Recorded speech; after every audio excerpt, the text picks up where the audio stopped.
Kebayang nggak sih, sebuah gerakan Islam di awal abad ke-20 justru jadi pelopor pemberdayaan perempuan? Nah, ini dia kisah Aisyah, sebuah organisasi yang membuktikan kalau iman dan modernitas itu bisa banget jalan bareng, bahkan bisa merevolusi sebuah bangsa. Yuk kita telusuri bareng-bareng gimana ceritanya. Jadilah dokter. Coba deh bayangin dengar seruan seradikal ini lebih dari seabad yang lalu. Ini bukan cuma kutipan biasa loh, ini adalah sebuah tantangan yang dilempar oleh seorang ulama ke para perempuan. Sebuah panggilan buat mendobrak tradisi dan memulai sebuah revolusi sosial. Kita ngomongin era di mana peran perempuan itu seringnya ya terbatas di rumah aja. Tiba-tiba, ada seorang pemimpin agama yang justru ngebukain gerbang ke dunia profesi modern yang waktu itu didominasi laki-laki. Ini bukan sekedar ide biasa, ini tuh lompatan besar banget dalam pemikiran sosial pada masanya. Terus, siapa sih sosok di baliknya? Nah, pertanyaan radikal ini datang dari sosok yang sangat visioner, Kiai Haji Ahmad Dahlan. Untuk benar-benar paham gerakannya, kita harus ngerti dulu filosofi yang mendorong beliau. Visi Ahmad Dahlan itu jauh lebih luas dari sekedar profesi dokter. Buat beliau, memberdayakan perempuan itu syarat mutlak kalau mau membangun bangsa. Beliau percaya banget kalau perempuan adalah pilar utama yang bakal melahirkan generasi masa depan yang cerdas dan berkarakter. Tapi kan, ide sebagus apapun kalau cuma jadi omongan ya percuma. Nah, bagian ini adalah tentang gimana visi radikal tadi diubah jadi sebuah gerakan yang nyata dan terorganisir.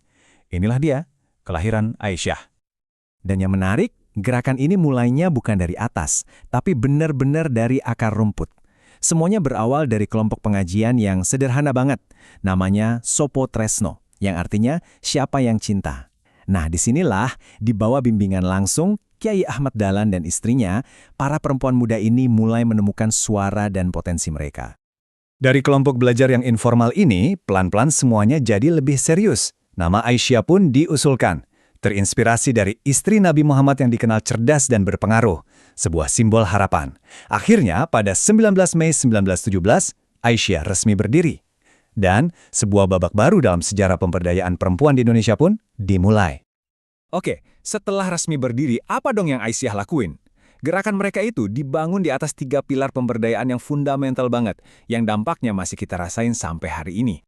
Pilar pertama, dan ini yang paling dasar, adalah pendidikan. Aisyah percaya kalau mau mencerdaskan sebuah bangsa, kuncinya ada di perempuan, karena merekalah madrasah pertama atau sekolah pertama bagi anak-anaknya. Dan skala pencapaiannya, wow, ini luar biasa banget. Aisyah berhasil membangun jaringan pendidikan yang masif, mencakup semua jenjang loh, dari PAUD sampai universitas. Tujuannya jelas banget, membentuk manusia Indonesia yang utuh, yang takwa, cerdas, sekaligus cinta sama tanah airnya. Lanjut, pilar kedua adalah kesehatan. Nah, ini nyambung banget sama tantangan Kiai Ahmad Dahlan di awal tadi. Visi soal dokter perempuan untuk pasien perempuan itu diwujudkan lewat pembangunan jaringan institusi kesehatan yang nyata dan modern. Coba dilihat angkanya, 280.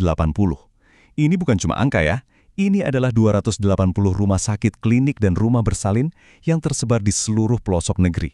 Ini bukti nyata komitmen mereka buat ngasih akses kesehatan yang berkualitas, terutama buat menyelamatkan nyawa ibu dan anak.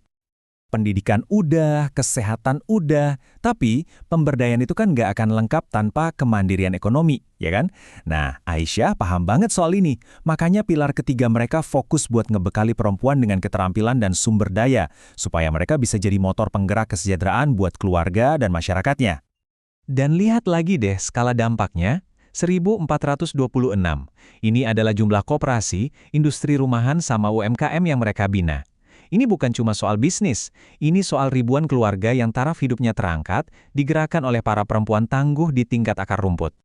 Tapi mungkin kita jadi mikir ya, kok bisa sih semua ini terjadi?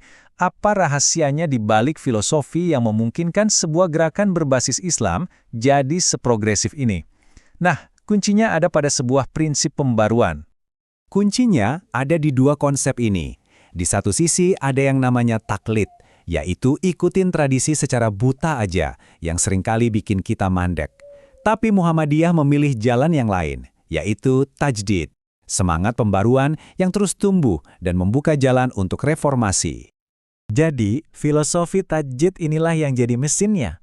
Prinsip ini bikin mereka bisa merangkul ide-ide modern kayak pendidikan formal, manajemen organisasi, dan kesetaraan gender bukan sebagai ancaman buat iman, tapi justru sebagai cara buat mengamalkan nilai-nilai inti Islam di dunia yang modern.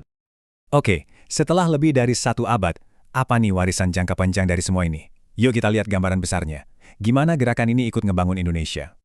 Di sini mereka ngambil sebuah keputusan strategis yang krusial banget. Daripada masuk ke jalan politik praktis yang penuh gejolak, Muhammadiyah dan Aisyah milih jalan lain, fokus membangun sumber daya manusia. Jadi semua energi mereka itu dicurahkan buat mendirikan sekolah dan rumah sakit, bukan buat merebut kekuasaan. Dan hasilnya, sebuah warisan yang kokoh, yang akarnya itu nancep dalam banget. Selama lebih dari 1 abad, gerakan ini udah jadi tulang punggung masyarakat sipil Indonesia. Bukan cuma memberdayakan jutaan perempuan, tapi juga secara aktif ikut membentuk wajah bangsa kita ini. Nah, ini pertanyaan penutup buat kita semua renungkan. Kisah Aisyah ini nunjukin kalau tradisi dan kemajuan itu nggak harus saling bertentangan. Pertanyaannya sekarang adalah, pelajaran apa sih yang bisa kita ambil dari model ini buat menjawab tantangan pemberdayaan di seluruh dunia saat ini?